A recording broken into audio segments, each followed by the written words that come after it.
அப்போஸ்தலனாகிய யாக்கோபு எழுதின பொதுவான நிருபம் 2ஆம் அதிகாரம். என் சகோதரரே, மகிமையுள்ள நம்முடைய கர்த்தராகிய இயேசு கிறிஸ்துவின் மேலுள்ள விசுவாசத்தை பட்சபாதத்தோடே பற்றி கொள்ளாதிருப்பீர்களாக. ஏனெனில் பொன் மோதிரமும் மினுக்குள்ள வஸ்திரமும் தரித்திருக்கிற ஒரு மனுஷனும் கந்தையான வஸ்திரம் தரித்திருக்கிற ஒரு தரித்திரனும் உங்கள் ஆலயத்தில் வரும்போது மினுக்குள்ள வஸ்திரம் தரித்தவனை கண்ணோக்கி, நீர் இந்த நல்ல இடத்தில் உட்காரும் என்றும், தரித்திரனை பார்த்து நீ அங்கே நில்லு அல்லது இங்கே என் பாதப்படி அண்டையிலே உட்காரு என்று நீங்கள் சொன்னால், உங்களுக்குள்ளே பேதகம் பண்ணி தகாத சிந்தனைகளோடே நிதானிக்கிறவர்களாய் இருப்பீர்கள் அல்லவா? எனக்கு பிரியமான சகோதரரே, கேளுங்கள். தேவன் இவ்வுலகத்தின் தரித்திரரை விசுவாசத்தில் ஐஸ்வர்யவான்களாகவும் தம்மிடத்தில் அன்பு கூறுகிறவர்களுக்கு தாம் வாக்குத்தத்தம் பண்ணின ராஜ்யத்தை சுதந்திரிக்கிறவர்களாயும் தெரிந்து கொள்ளவில்லையா? நீங்களோ தரித்திரரை கனவீனம் பண்ணுகிறீர்கள். ஐஸ்வர்யவான்கள் அல்லவோ உங்களை ஒடுக்குகிறார்கள். அவர்கள் அல்லவோ உங்களை நியாயாசனங்களுக்கு முன்பாக இழுக்கிறார்கள்.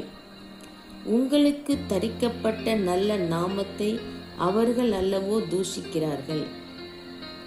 உன்னிடத்தில் நீ அன்பு கூறுகிறது போல பிறனிடத்திலும் அன்பு கூறுவாயாக என்று வேதவாக்கியம் சொல்லுகிற ராஜரிக பிரமாணத்தை நீங்கள் நிறைவேற்றினால் நன்மை செய்வீர்கள்.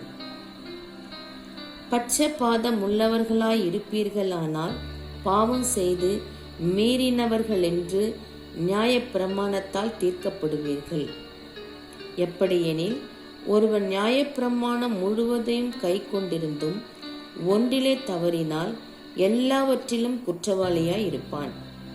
ஏனென்றால், விபச்சாரம் செய்யாதிருப்பாயாக என்று சொன்னவர் கொலை செய்யாதிருப்பாயாக என்றும் சொன்னார்.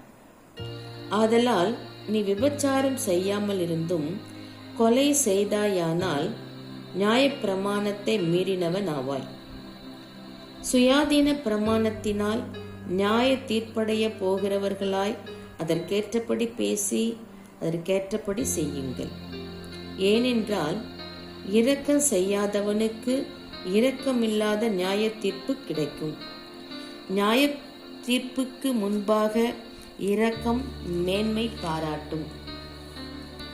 என் சகோதரரே, ஒருவன் தனக்கு விசுவாசம் உண்டென்று சொல்லியும் கிரியைகள் இல்லாதவனானால் அவனுக்கு பிரயோஜனம் என்ன?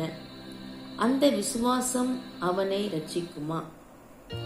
ஒரு சகோதரனாவது சகோதரியாவது வஸ்திரம் இல்லாமலும் அனுதின ஆகாரம் இல்லாமலும் இருக்கும்போது உங்களில் ஒருவன் அவர்களை நோக்கி, நீங்கள் சமாதானத்தோடே போங்கள், குளிர் காய்ந்து பசியாற்றுங்கள் என்று சொல்லியும் சரீரத்திற்கு வேண்டியவைகளை அவர்களுக்கு கொடாவிட்டால் பிரயோஜனம் என்ன?